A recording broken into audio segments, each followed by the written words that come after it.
And welcome to the latest episode of the Dugout, the third of 2026. And normally, whilst you look at non-match days going on, or when you're building up to a series, news more often than not is revolving around what is happening in terms of practice, players reaching, tactics, all of that. Nothing so far. The biggest news story of the day, in fact, of pretty much this entire weekend, continuing on to what has been a very eventful Monday, has been the fallout from the whole Mustafizur Rahman saga. Obviously, KKR were instructed to release the player. They've done so. But what is done is escalate matters politically. And today we got to know that the Bangladesh interim government has basically put a ban on the IPL indefinitely. The broadcast of the IPL will not be taking place in Bangladesh. And while it's not obviously a revenue loss sort of a thing for the BCCI, most of the money would come from the Indian TV rights. It's still something that shows that the issue has now become a lot more than cricket. Of course, I've got Nikhil with me, and he's been following the story day in, day out, as you can see, not just on Sports Today, but even on our TV channel, India Today. So, are there any updates, or where exactly can we see this going now? What's going to happen? I was just checking whether you're saying third dugout of the year. I was just checking if you've done two dugouts. I've done one. And then how is this the third? No, it's the third for me. There was the second, which was also the team announcement. Yeah. Which was in the dugout. You guys smartly put it out as a... Yeah, I wasn't involved in that, by the way. I was on some highway somewhere. Yeah, I hope you guys are having a great 2026. We're just, 4 days in. But the start always kind of, tells you where the year is going to go. But since I'm meeting you all for the very first time in the new year, so here's wishing all of you a very happy 2026. May you continue to watch a lot of sports today going forward. May you continue to be part of our larger family. May you continue to enjoy cricket. May the Indian team continue to do well, not just in the cricketing arena, but across sports. And may you be healthy, wealthy, and wise. That's all I can wish for all of you guys. But yeah, the New Year's not started on a good note, I'd say, for Indian cricket. And that's not to say, I think we'll discuss about the decision that has been taken, and you can agree, disagree, you can have different opinions on the decision that was taken, but I'm saying not on a good note, because it's not an ideal scenario, right? You wouldn't want a situation where you firstly have to eliminate a player out of an IPL, especially a player who's invited a bid, gets selected, and then you reach a scenario where now you have another country saying that they don't want to be playing cricket. Or playing the T20 World Cup. So again, you're looking at a scenario of a hybrid model that's going to happen. But since Shane asked me as to what is the latest update, well, latest update is that they are going to ban the telecast of IPL indefinitely. That's what the Bangladesh government has said. Does that affect IPLs? Not much, because your majority of the money that you earn comes from Indian television, right? Overseas rights is just a small amount. And Bangladesh would be even much more smaller. So it's not that it just contributes much to the economy of the IPL. It doesn't really matter in that sense. But it does affect the brand value of IPL in general. Why I say that anytime there is an issue or any country doesn't want to watch it or pulls out, it just... let's say if I was going to give you a corporate example, you have a large company with 10 factories across the country, and then in one department of one factory, if there is some reported violence that happened and that comes in the news, it doesn't affect the company as such, but let's say the share value of the company is 1,000 per share, it'll fall down to 900. It'll lose 100 rupees overnight in share value, which is a lot. So in that sense, any bad publicity that comes IPL's way will affect its brand value. But is that something that IPL will sweat over? I don't think so. As I said, it's just a minor thing. Having said that, I think the decision that has been taken has a lot of serious repercussions going forward, and I think that's our endeavor today. We'll try and touch upon where is Indian cricket going. Before we do that, let's try and get some sort of perspective and try and find out, because we're only the two of us, and of course we'll take your comments as well. What do you firstly make of India's decision And why I say India's decision, because obviously if BCCI has taken a call, it's gone via the government. And then it's in turn reached the IPL franchise and they've decided to make Fizz sit out of the IPL. What do you make of the decision per se? I wasn't a fan of it because it felt like it was very reactionary thing. And look, let's be fair. I understand that there have been new reports coming out of atrocities against people of the Hindu religion in Bangladesh, and that is something that predominantly, I think, drove that discourse. The point being, though, is that this issue is not new. It's been going on since last year. The issues at hand have largely come since the whole Sheikh Hasina government was thrown out of power. She fled the country. The interim government was put in place. Since then, we've been seeing this issue happen. If you had such a problem, what is stopping you from making them enter the auction in the first place? We've done that with Pakistan players. Pakistan players have not been a part of any auction since 2008. One and done for them. If you felt that the geopolitical scenario was going to play out, why not stop? Because again, Mustafizur was one player who got picked and who attracted bids, may I add, from two other franchises as well, which is why his value went as high as it did, the 9.2 CR. There were multiple Bangladeshi players in the IPL auction. None of them got picked. So that showed that you had no problem per se. It's just that once there was a lot of chatter and the matter as it was became political and out of everyone's hand, that you took that decision and said, you told the franchise, no, it's okay. It's a force majeure kind of situation. Send the player back into the auction pool. And from what we're getting to know, they'll get back that 9.2 CR also back in their thing. It's still not a decision I'm a fan of because it seems very reactionary. So your issue is because it was reactionary. Your issue is because you bow down to public pressure and not so much with the decision per se. Yeah, I see. I'm okay if you're taking the decision. Why? I'll tell you why. Yeah. Because let's say this is something that the government preempted or the BCCI preempted and let's say told the IPL franchises not to have the Bangladesh players. Do you think there would be no reaction from Bangladesh's side? Do you think there would be no reaction from their side where they could still say that we're not going to come for the T20 World Cup? No, of course, they may very well have been. They may very well have been. Then if you're trying to do that, what's stopping you from telling the franchises, listen, the players are there, discreetly slip in a word, don't bid. They go unsold. You've buttered both sides of your bread, metaphorically speaking. I'm not saying it's a good situation to be in, but I mean, sometimes when you're in those tough positions, sometimes you have to play the balancing act. Yeah, again, that would be my next question, that many might think that why do you need to play the balancing act if there is atrocities being committed against a minority community and you know, you being the, in terms of population, the country with the highest Hindu majority, and so if you are concerned about that situation, you might as well let the world know. Why do you have to sugarcoat it or be a bit careful in taking decisions? That could be the other. That's fair. But then if that was the case, then you should, I think, and this is just a personal reading, I don't think such a reaction was expected. I thought they would have, their thinking, the thought process would have been that, look, we'll get this out of the way. We're facing a lot of heat at home. And Bangladesh won't say anything, but that's not really happened. And this is the thing when it comes to sometimes political matters or matters of, let's say, nature or the nature of which is political. Sometimes you have to take the hard call. There may have been a reaction regardless, but at least then you could have said, or you would have said that, listen, this is what we feel we're doing because it is in line with the stance that the current government is taking as well. Or it's what the government has told us that, listen, this is happening. It's fair. Here, it was nothing of the sort. The Bangladeshi players all entered the auction pool. One of them happened to get picked. And because one happened to get picked, it just became an issue that was political. Sometimes there are two things to do if you're in a political situation. Either you try and play the balancing act, like I was saying, or you take the hard call and be prepared for the consequences. Here, you did neither.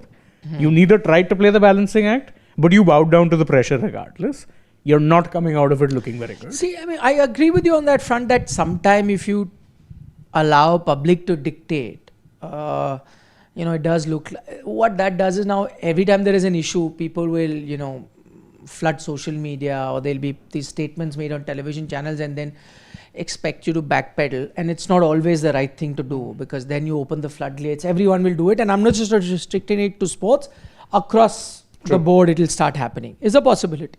That's the only thing that I'm not. But again, just going back to the decision of not having a Fizz, to To an extent, I see merit in that. I see the reason behind it. Let's say if there are any amount of the population that is upset with the attacks on minority in Bangladesh, and they're sympathetic towards that, and so they will find it tough to see Bangladesh players playing. See, I'm saying there is a contradiction there. Let's say there is a sizable population that is now, what happens to Indian cricket in general? And that has me worried. That has me worried on two counts. One, you will then need to find some sort of a uniformity, right? Uniformity as in, if that is going to be our reaction, which I'm okay with, then you need to be uniform with that action going forward. Now, there are issues. Now, again, I'm repeating that people who have had issues with minority communities being attacked in Bangladesh, they are completely right, and they have all the right to be aggrieved and not watch a Bangladeshi player. And I think with that in mind, if you've taken a decision, good. But the minority community, the attacks us on a community, they're still not Indian citizens, right? Against too much rush. But that's not to say that you can't be worried about them. If you share the same faith with them, you can be upset over it and be worried about it. Now, what happens to, recently I read reports of Indians being targeted in New Zealand. There were rallies that were taken out that get out, you're ruining our country. I saw that. And those are not direct attacks at Indian. There are hate crimes as well on the rise. Those are direct attacks at Indian citizens are my attack. You see it in the USA as well, Canada. Yes. So now my point is, if those attacks are to increase, right now also they are stray. And what Bangladesh is saying, they are stray attacks. If those attacks are to increase, are we then going to be having a scenario where New Zealand players are not allowed? Because what I want is, I want the policy to be consistent. Why I say that is because, let's take, I was listening to Shashi Tharoor recently say that, listen, we can't keep Bangladesh and Pakistan on the same boat, because Bangladesh is not sending terrorists, and they are not fighting proxy wars with us via Kashmir or whatever, and they're not. Few incidents have happened which Bangladesh claims are stray incidents, right? Stray incidents against communities happen all across the globe. Some could point out it may have happened in India as well. Would you want countries with a majority population of any minority attacks in India then to be taking a call like that on the sporting frontier in India? As an Indian, I wouldn't want that to happen. Okay, so should we then be seeing Bangladesh the same way as we're seeing with Pakistan? So, but if you're not, I'm okay if you're not. If you are, I'm okay if you are seeing Bangladesh and you're saying, no, this is not acceptable to us, fine. This is where we draw the line, fine. And you need to have that consistency with other countries that may be committing atrocities or hate crimes against Indians. Will we do that? And if we do that, I'm also okay if we have that consistent policy. I'm also okay if we do it. And for me, again, as I say, that would mean, many countries not coming here. That would mean you not participating in multilateral tournaments. That can. And I'm also okay with that argument where people say, okay, sports doesn't have to be above countries' interests. And if countries' interest is served, then to hell with sports. I'm also okay with that, right? But then are you going to follow that up? Will you keep that going? Then if that is the case, then don't, because today's biggest headline in the newspaper is the Prime Minister said they want to host the Olympic Games. Then I'm okay. Then you said, no boss, Olympics is not important. Out. Because ICC at the end of the day is still a small community. It is still a small board which allows different countries to do different things. India didn't want to play against Pakistan, so for India, you made a hybrid model. Pakistan followed suit, you made a hybrid model for them. I'm guessing you'll make a hybrid model now for Bangladesh. In ICC, you can do that. What are you going to do with the IOC? International Olympics is in 28, right? Yeah, that's what you're aiming for that. You can't. So then you should be clear that my country's interests come first. If that means we isolate ourselves with multiple countries, I'm not saying the rest of the world, multiple countries, then so be it.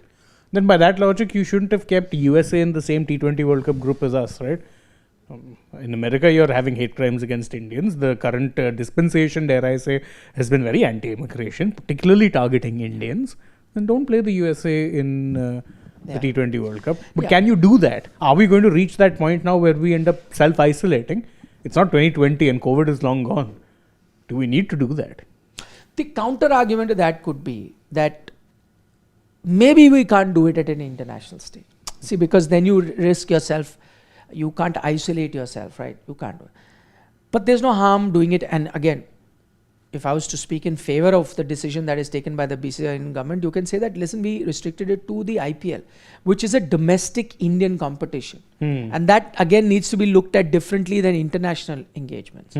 So, while we are not in any way against playing Bangladesh in multilateral tournaments, as we were not against playing Pakistan or USA, as you give an example, or New Zealand maybe, whatever, if those things do become big, we're not against it, because that's a multilateral tournament. You have to go ahead and play it. But Indian Premier League is a domestic competition. It's run by private entities, and in that we cannot, in the current scenario, allow a Bangladesh player. I think then that could be a valid argument to say maybe we need to look at international tournaments differently to Indian Premier League. You can do that. You've done that with playing Pakistan, but there again, where does the thing stop? Because I remember even last year you were supposed to have a tour of Bangladesh, a white ball tour. That got pushed back. Are you now going to play it in 2026? Are you going to cancel it? Where does the thing end? Like what part? Or are you going to be consistent and say, okay, we're not traveling to Pakistan to play bilateral cricket, so we're not going to play with Bangladesh either, whether it be at home or away. Yeah, multilateral tournaments are a different thing, but then Bangladesh also have the power of precedent. Yeah, that's what they've said, right? They've said that no, the hybrid model is kept in place for India and Pakistan. We wanted to, and in fact, in their case, they don't even have to ask for a hybrid model. All they're saying is shift our matches to the co-hosts, which is entirely possible. Is that going to happen? I mean, logistically, it'll be a nightmare. But I'd be very surprised if, they may just, I don't know. How powerful would India be in the ICC level?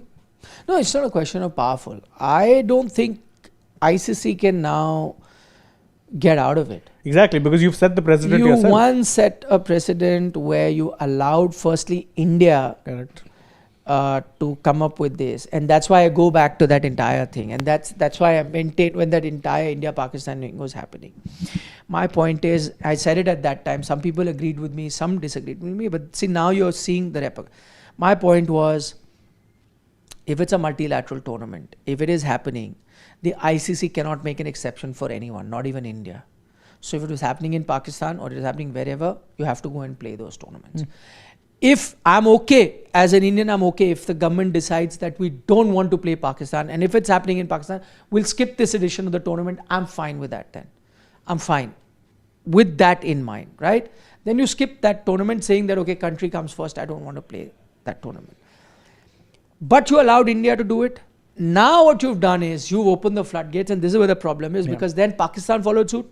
They wanted it. ICC couldn't do anything, because how would then they get out? Because they also presented the same argument as India, our players are not safe, and which is the way now of coming up. ICC conducts its own security drills and tells you whether a country is safe or not, but India didn't listen to that. They said, no, our government has said this is not safe. Pakistan is saying the same thing. Bangladesh is saying the same thing. Exactly. You know that security is not an issue, no? There's no threat. In fact, at all, if there is a threat for security, it's in Bangladesh for Bangladeshi players. Shakib Al Hasan cannot go back to Bangladesh because he has threats. He fought election on Awami League's ticket. Correct. So he has threats there. They can't guarantee his security. That they're talking about security. So you and I both know that that's just a hogwash. That is just a smoke screen. Security is not a problem at all. But now, because you allowed India to do it, I'm talking it from ICC point of view, then Pakistan came in, you allowed Pakistan to do it. How can you stop now Bangladesh from doing it? They'll just simply say the same thing. That's why I go back to it. If there is a tournament, don't make this exception. If there is a tournament in India, Pakistan have to come and play it. If they cannot, say thank you very much. You're free to sit out. Ditto. Tournament was in Pakistan. If ICC felt the tournament can go ahead in Pakistan, then India had to go and play there. If India didn't want to, I'm okay. As I said, as an Indian fan, I'm okay if the country decided to pull out. Yeah. That would have been it. But this hybrid thing, no, you've opened the floodgates. Now it's a have your cake and eat it too kind of thing. Exactly. And in fact, it takes me back. I know a lot of people may not be familiar with this example, but Davis Cup World Group Stage playoff couple of years back. Yeah, it was 2020. 23, if memory serves me right, or 24. I don't remember. It just happened to be, it's a world group stage playoff to get promotion into the main, India versus Pakistan. Where is the match happening? In Pakistan. The All India Tennis Association also said the same thing, that no, we are being told it's not safe, this, that. The organizers of the Davis Cup, who of course happen to be the tennis governing body, said you either travel to Pakistan and play, if not, you forfeit the tie, Pakistan gets promoted. Can you guess what it is that the Davis Cup team did? Yeah. I know they went and played. Exactly. I know I covered that. I spoke to them. But then my point is, so you're saying for cricket, commercials were important and that's why you played it. Of course, 110%. Now, so my point is, commercials are only important for BCCI. If I'm KKR today, commercials are important for me as well. Correct. I know you've allowed me that money back in the player, but again, I base my strategy around it. Even if it makes a minor difference, why should I pay the price for it? Commercials are important because as we speak, there is Shakib Al Hasan playing for Mumbai Emirates in the ICC T20. This is a tournament that's happening. See, that's why I say, either you run it like a corporate, where then money is important because you are running BCCI as a corporate. But when it comes to IPL, because, then you can put it down on the team, so you're letting the teams decide. Again, that's why it's a tightrope to walk on, and which is why I said, to begin with, I understand the public sentiment. I also know why this decision is taken. I also know that, to an extent, Pakistani players playing here wouldn't be correct. But sometime you have to allow the things to go on because of what you see may happen in the future. See, me as a fan, or me as, sometime what happens if two players are fighting, for me it's very easy to say, Are, my player now, go and abuse him, go and hit him. It's very easy for me to say on the outside. But if you're in the BCCI or there's something like that has happened, when Monkey Gate happened, very easy for me to say, leave the tour and come back. When you're in a decision-making position, you have to think of the repercussions of what might happen. That's why you think, you go through it, you have discussions. That's what happened in Asia Cup. Now you see what happened in Asia Cup. You didn't go and pick up the trophy. The trophy still hasn't come. But imagine the things that went down with all of that. That's why I say people who are in decision-making positions, whether at the BCCI level, whether Indian government level or management level in Indian cricket, they can't think like you and me. I can have that opinion that, there are hate crimes against minorities in Bangladesh. I don't want to see Fizz play. But if you are the guy who's deciding, you have to think of many things, sir. You have to now think of that T20 World Cup. You have to now think of things going forward. Now you'll have to think of when in the Asian Cricket Council you sit, now you have another board who's anti you for the vote. You have to think of many things going forward. There'll be bilateral series coming up. You have to think of, if you want to host the Olympics and Commonwealth Games, can you have a scenario like that? And my thing is, if you're going to have this policy, one country you should have a policy against. If every country starts, coming up with policies like that, it'll become very tough. That's why they say sometime when you're taking these big decisions, and I think cricketing decisions are almost at par as geopolitical decisions that you've taken. Sometime in the heat of the moment, our emotions are high and we can say anything. What might come out of it is another thing. I give an example. Let's take China for an example. You have the Olympic Games. China has agreed with India for the longest time because we have allowed Tibetans to settle here. You've had the Dalai Lama here for so many years. Again, I'm not saying it's right or wrong. I'm saying from their point of view. Yeah, from China's perspective, they can be aggrieved. So if tomorrow they say this is an issue, we're not coming down to participate in the Olympic Games. So anything that happens, every action has a reaction, and I think we need to be mindful of any decision we take. It just cannot be black and white, and you have to consider all options going forward. I'm okay if you tell me the other thing, that doesn't matter. Country is first, none of these things matter. I'm also on that same thing, and in that case, then don't host the Olympics. Don't think about the Commonwealth Games. Don't think about any World Cups and so on and so forth, and say, for the interest of the country, I'll continue to be. Are we ready to be like that as a country? If we are, then I'm fine with that. I mean, if the Prime Minister himself is saying that the ambition is to host an Olympics, then that tells you what the thought process is. 2036, at least from their perspective, is very much at least seeming like a reality. Or at least that's what they're gunning for. Whether they get it is another matter, but shoot for the stars, right? But you also know that ICC may still allow you now, even if there are 1 or 2 countries, all of these things need to then be looked at before we take a call.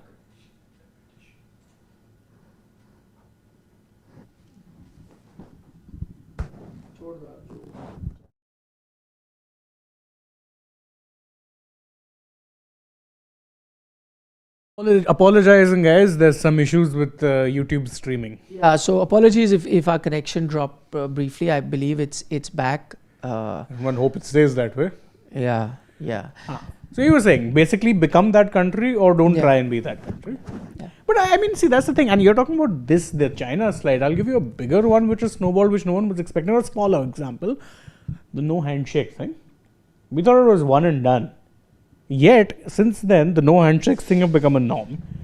And we are not talking about it as much as they are, as much as the Pakistan side is. And more importantly, that just became the defining image. Oh, we won't shake hands. I remember there were some of us who were jumping for joy at that prospect, that that'll show them their place. But did it really do anything? And now it's reached a point where there's just open hostility between the players, which is at times overshadowing the game. No, see, again, on that, I'll tell you what. Going back to the Pakistan example, right?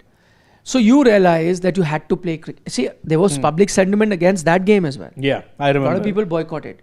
But why did you go ahead and play? Because you realize you can't be sitting out of multilateral tournaments like this. Bigger picture, essentially. Yes, you did that. You took a decision and the games went ahead. Fine, you took a call not to shake hands. So I'll give you an example. There are a lot of Middle Eastern countries, because of the situation with Israel, they don't shake hands with the Israeli players. It's happened at the Olympic level. Correct. That is still fine. See, as soon as it happens, no, if there is an Israeli player, I'm not going to be playing. Or if the tournament is happening here and there, I'm not going. Then you invite the same thing towards you. Correct. And then you can't be hosting tournaments. Then you can't be participating in these tournaments. And in a way, as I said, because you do not have a majority of a group of countries backing you, in that sense, then you feel isolated. Either you build that kind of a block where you can exist without few other countries, which is not the case. And then if you have to continue doing other things, then sometime you just have to manage the thing saying, okay, this is not going our way. This is the best way that, as I said, that shaking hand thing, initially I said, that's fine. Yeah, Iranian athletes don't shake hands with players from Israel, but they go ahead and you have to play a competition. And that's why I said about India, Pakistan at that time, playing them in a bilateral, I agree, is like, exchange of friendship, you come to our country, we go to your, fine, that stopped. That could have been an issue. In a multilateral tournament, you have to be playing, you have to be pragmatic, you have to be a bit, what do you do? Then what do? You go, you play. Playing them in a multilateral tournament is in no way admission that I'm becoming friends with you. Exactly. Or I'm extending a hand of friendship. You can be business like, your match is against me, we're playing, we're not on the best of terms, so we're not shaking hands, we'll play, go home. Done. Till that time. But now as soon as you have certain things come in, and that's why I'm saying that where does this stop? We need to have a fixed policy of how we're going to approach, and then once we have that policy, then you need to know what the repercussions will be, and then you have to be prepared for the worst case scenario. I'm okay with that as well, so long as we know. We just can't have policies or decisions being taken based on social media reaction. Now let's quickly take a decision, knee-jerk reaction, then we don't know what's going to happen. Once it's happened, we'll see what that looks, how do I say, very unplanned, immature, and those are the things that are playing out at the moment. Exactly that. But it's a shame, isn't it? It's a shame it's reached this point, because one knee-jerk decision, let's be fair, that's what it was, a knee-jerk decision that we're going to get this player out, whilst it may have been taken with the right decisions, has now landed you in a headache a month before the tournament that you were not asking for, or you have not ever asked for. No such thing as this kind of a headache. Anyway, let's go over some of the comments. We've got Faraz Ahmad, who says, ostracizing a player for the actions of religious fanatics is wrong. If the IPL truly aspires to be a premier global tournament, it must prioritize inclusivity over populist narratives Olympics is a dream. Yeah. See, again, with that stray incident, like tomorrow, somebody might say that stray incident that have happened against a few minorities in India, would that give them reason enough? I'll talk as an Indian. If a country was to say, oh, we are not coming to India because of, some attack on some minority, and I'd be like, that's such a foolish decision to take, and I'd be very angry. And I'd be like, because of one or two idiots in my country, don't paint my entire country with that. I don't know what the situation in Bangladesh is. I don't know. There have been those incidents for sure. And I was also not happy with that. I mentioned at the start. And somewhere I also felt that, okay, in a scenario like that, should a Bangladeshi players be playing in? Maybe not. But I'm only thinking as a ordinary citizen, right? I don't have to worry about the future of cricket and where the tournament happen and how I will conduct it. What will happen if Bangladesh also refuse to come? What will happen to the future of ICC tournaments going forward? I don't know. You'll have the Women's T20 World Cup also. Then what happens with that? Who plays where? How? Which country is going to play? Do you then look for another hybrid model? I don't know. It's at this point, it's like a rolling stone. Yeah. And it's consistently gathering moss. Yeah. And you don't know where it's going to stop. Mr. Shekhar GTN says, Happy New Year, Nikhil sir. Happy New Year to you as well, Shekhar. With Gill reportedly asking for a 15-day camp and the BCCI agreeing, are we seeing that the captain finally has greater say than the coach, at least in red ball cricket? No, I'm not sure, but I'm guessing this would have happened because the coach also would have wanted it. 110%. But I said I'm not reading it like that. The fact is that they're doing a camp. That's important. That is something that we've been harping for a long time here on Sports Today. It was falling on deaf ears, and I'm happy to note that that's happening. Whether it's the captain who took the call or the coach, that's another matter. Then you've got R. Sandeep from the US of A saying, what's the objective of this talk? Why did England not play Zimbabwe in the 90s? Why was South Africa banned? So it is okay and there's nothing wrong in taking a stance. But Sandeep, that's a very different case. And England, by the way, not only did they not play Zimbabwe in the 90s, lest we forget, forfeited a World Cup match against them. And that's consistency of policy. That is exactly what my point was. That is what I just said. This hybrid model was an issue. Yeah. England didn't want to play Zimbabwe. Australia didn't want to go play in Sri Lanka. 96. They had to forfeit the match. ICC said match is here, it's been given, it is going to here. You don't want to play and they may have valid reasons, you forfeit the match, done, dusted, finished. That's what you had to go. That's what happened. And that would have been here as well. Had you not set a precedent there, if Bangladesh refused to come, you would have had the courage and a leg to stand on and have said, if you're not playing here, sorry, you lose your points. You can't do that now. Because you made an exception for India, then you made an exception for Pakistan, Bangladesh, so you have no option but to do it. It should have been like that. That's why I go back to that scenario of the tournament was there in Pakistan, India had to play there. There are two options. I'm okay with either option. But the hybrid option was the wrong one. Shouldn't have been allowed. ICC should have said, tournament is here, we've done our security check, we think it's safe enough for you to play. You go ahead and play. If you don't want to play, forfeit those points. B, leave the tournament. That's it. And by the way, as an Indian, if India decided not to play that tournament, I'd be okay with it. Fine. Consistency. Doesn't matter. Correct. Greg Chappal says, weakest BCCI, late on Mustafizur, can't bring the Asia Cup home. Plus news like Mohsin sacked, Mohsin said sorry, leaks on Virat, weeks on Rohit. Do Mithun and Sekia have the Dalmia Jai Shrini power? No. See, again, I'll just tell you, you have to look at what Dalmia and, Srinivasan power was. That was based on their diplomatic skill of taking majority members together. They were smart. Jagmohan Dalmia was smart. He fought the Australias and Englands of the world by getting this Pakistan, Bangladesh, Sri Lanka all together. He realized that at the end of the day, you can't go and sit there and say, I want this done. It's not a fight of muscle power. It's a democratic setup there.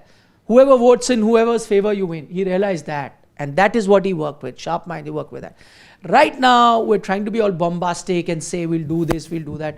But when you sit on the table, this is not how it works. It's not going to be a fist fight, right? Whoever is stronger is going to win. It's about who can get more people to be on their side. And that is why I say you need to be sharp, you need to be diplomatic, you need to keep working on these channels behind the scene. But what we're doing right now is antagonizing a lot of people. Fine, you antagonize Pakistan and and Bangladesh, I'm okay with it, so long as you bring 10 other countries on board, no? Why is it that there were different meetings that happened in ICC? Nobody came and blindly get England, Australia, New Zealand, West Indies, South Africa all to blindly support the BCCI. That's also not happening, no? I agree with it on that. I mean, what has happened? Initially said that India will not go. You gave Pakistan the hybrid model. Gave it. And by the way, a lot of these news that is planted, we don't agree by it. And I think if you are a consistent viewer of Sports Today, I've always tried to give you a good picture. That was a complete false story of Mohsin Naqvi apologizing. He did not apologize. Did not. I clarified it at that time because I spoke to somebody. And he did not apologize for that at all. He still has that trophy. He's kept it there. That's why I'm saying, you never heard these kind of outrageous claims that we'll do this, we'll snatch the trophy, when Dalmia and all. They also got the job done. If you see one of the sport tales that I've done on the channel, I've explained how Jagmohan Dalmia very smartly made India the center of the cricketing universe. Very smartly. He did that. How did he do it? Please check that episode of Sport Tale. He did it from here, not by doing this. We're trying to do this. Takes me back a little bit also. You're talking about smart administrators. I'll go back to the example of the person who was at one point Mr. FIFA, Sepp Blatter. How is it that Blatter established his own power? Rather than try and cozy up to the European elite, who he knew most of them wouldn't like, he decided to start cutting fancy deals for the Asian Football Confederation, the Africa, this thing, I think it's called CAF. All of them. He brought all of them on board because he was smart enough to realize that, listen, if I don't get Europe on board, it doesn't matter. One vote from even Zimbabwe is a vote. Yeah. One it's vote. The same as Spain. Exactly. The doesn't vote, matter who's won how many votes. Exactly. It doesn't carry it carries the same vote. It could be from South Mozambique. But that one vote carries the same amount of votes as Brazil. So what do? I'll get all of them on my side, and then that way I continue on in power. It's diplomatic, it's smart, and at the end of the day, the way sport administration works requires someone to work like that. I'm not saying I agree with his corruption, that was a whole different matter. But the fact is, he at least knew how to get the job done. Yeah. You're not seeing that now. You're seeing, as you say, it's bombastic threats. It's all this talk of we'll do this and we'll show them their place. Do you have your Asia Cup trophy still? Yeah, my point is just look at the end result. We shouldn't have allowed that luxury to Pakistan of having a hybrid model. You allowed it. It's happened, no? You should have found a way to have had the trophy back, no? It's not happened, no? Simple as that. Yeah, Pakistan has had no sanction. They almost threatened to walk out of Asia Cup recently. 1 hour that game was delayed. Nothing has happened on that. Nothing, absolutely nothing.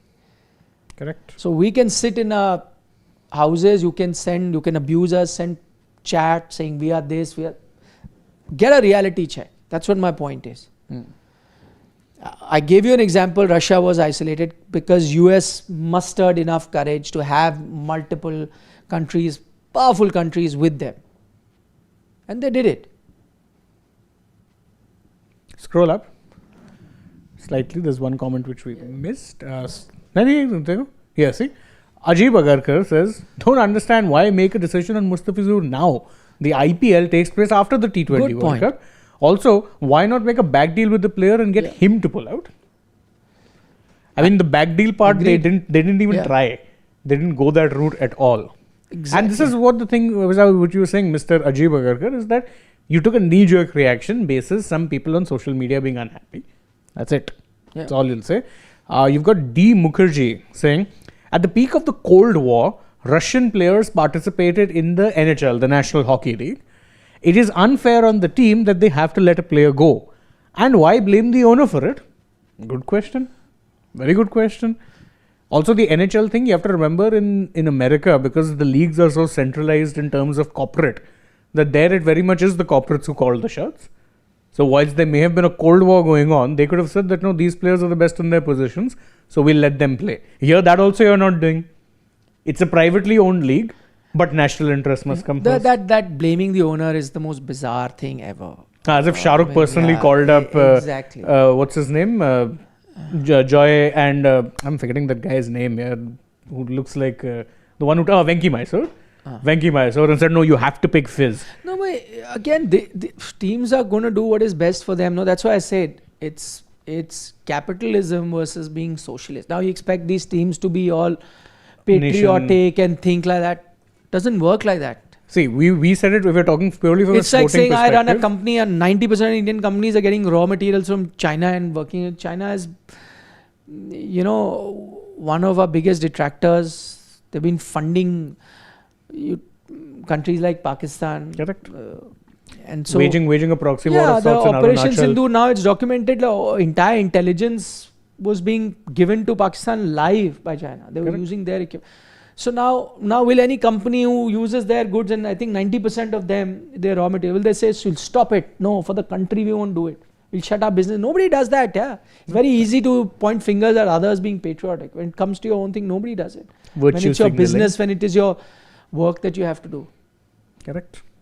Yeah, talking about the ownership thing, we're talking about the privatization. There were two players who we identified within that auction pool as being top tier death bowlers. Yeah. One was Patirana, the other was Mustafiz. Great work on KKR's part, they managed to land both. And now for no actual sporting reason, I may add, you're asking the team owners, sorry boss, let this guy go. Yep. Owner gets flack for no reason. Gaurav Kandoi says, Happy New Year, Nick sir and Shane. That's SHAYNE, by the way, but thank you for the wishes regardless. Happy New Year, Gaurav. No team supporting BCCI, mostly goes what the government has done. And in 20 over World Cup in 2024, the venues of semi was fixed and CT also. Am I right? I mean, no, that's not case. Because it was a hybrid model, of course, India had to play in the venues that they had to. And a lot of venues are pre-decided to allow viewers to buy tickets in case their country reach. So seedings are given and then which... Yeah, only in the case of the Champions Trophy, but in the T20 World Cup year, 24, it was fine. It was all pre-decided that you'd be playing the semis and finals here. And there you didn't have any of that because quite frankly, the venue was neutral. Yeah. It was USA and West Indies. So that never really came down to it. Yeah. Nishant saying you guys are 100% right. Thank you, Nishant, for your kind words. I wish we could take more questions, but, completely out of time. Yeah. I have to be somewhere. So I'll take your leave, but this is a subject that's not going to die down. We'll try and take some of your questions tomorrow at the Dugout, same time. And we'll keep following this story, in the days to come. Final one from Steve Ticolo. He says, this is what, when proxy holds position in BCCI, earlier able administrators used to be in BCCI, now it's just proxy of politicians holding position in the BCCI. That's a very interesting point, Steve, and I think it all actually stems down to how the BCCI is being run right now. I completely agree. That's another episode that we'll touch upon. It's an interesting point, but I have to go really deep into it to explain why it has happened and how that BCCI is very different to now. I mean, obviously, I think the changes that came about post the whole Lodha committee thing also played a part, but so did the increase of political influence, not just in BCCI, but you look at every sporting federation. Pretty much all of them are run by politicians. That's a fact. Which was the case earlier as well, but as I said, it'll take me a long time. It was a case earlier, but yet BCCI found a way of running independently, which is not happening anymore. Not anymore. Anyway, take care, guys. See you tomorrow. Look after yourself. Plenty more content up on Sports Today. Do check that out. For the moment, from Shane and I. Goodbye, good night, Nandri, Shubhratri, Shabba Khair. Eat your vegetables, don't trouble your mother, and if you haven't already, subscribe. Bye-bye.